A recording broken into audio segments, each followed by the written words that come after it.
Hey guys, it's Isaac and welcome back to another video.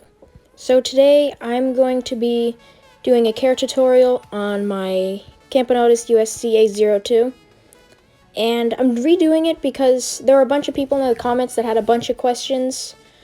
A few of them because I wasn't being descriptive enough on a few of the things I was saying, and a few of them probably skipped past near the intro part where I said that the ants I was filming were not the ones that I was going to be going over in the video. So, yeah, let's get started on this tutorial. So guys, in terms of diet, these guys love their sweets and insects. Mine mainly love crickets more than any other feeder insect I've given them. But if you don't have any crickets, these guys love fruit flies, probably their second favorite, as far as I know from feeding them. And yeah, now let's get on to the water. So guys, you need to make sure they have a constant water supply because like every living thing on Earth, they need water. Either if it's from a test tube and drinking through a cotton ball, or just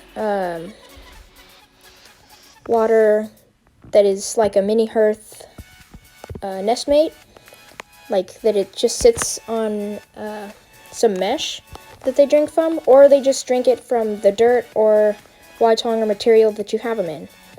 As long as they have a good supply of water, then they're good. So guys, and now for the hibernation part. So these guys, I've seen a bunch of people on social media saying that they caught their CA-02 near or at somewhere where it snows, and or it's just a very, very cold or freezing winter. And that's why I put it, that's why I said that these guys hibernate in their video, because people hibernate these guys. I've seen a bunch of people on Reddit, that's the main place I've seen it, that they hibernate their CA-02. Now before I saw that, I didn't think they hibernated.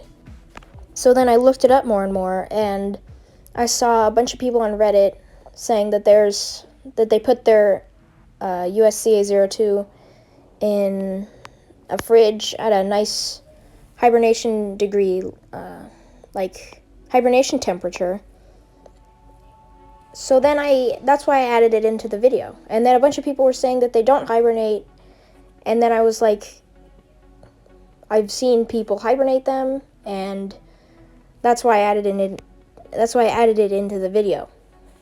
And another question I had was that people were saying in the comments that this was not a good beginner species, and I read what they were saying, and I was understanding it. Like, I could understand that I've seen these guys being sold for a lot of money, but also a small amount of money. But I wasn't going after the amount of money they were at. I was going after the amount of skill you need to keep these guys.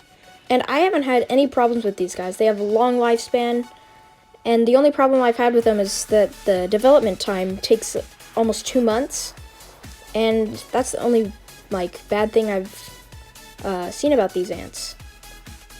So I wasn't really going after budget when I thought of how easy they were to keep. And another question was that this guy had a question about why I said that these ants are from Australia and they're not. So I know they're not from Australia, and that they are mainly from California. I watched that part of the video, and it did sound like I said they were from Australia, but I was talking about the entire Camponotus species of ant. And I was saying how they're called sugar ants, and I wasn't being descriptive enough about that was the entire ant species, which is how I think he saw it that way. So guys, now I'm going to talk about what you can house them in to where they will succeed in being a healthy colony. Some of you can tell that the formicarium these guys are in is called a mini hearth from tar heel ants.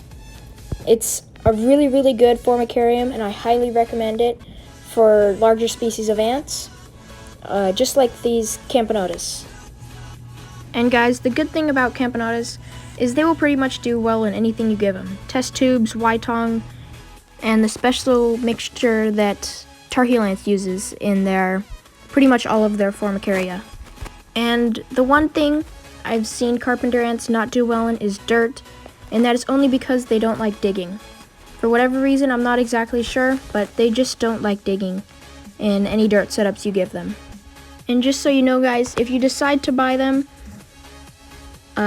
these guys are one of, if not the biggest type of carpenter ant that there is, and which gives them probably the best visibility out of most ant species in the world. Mainly part of their size, but also because of their color, which normally is from a tannish color to a dark red. But mainly these guys are a lighter red or a darker tan.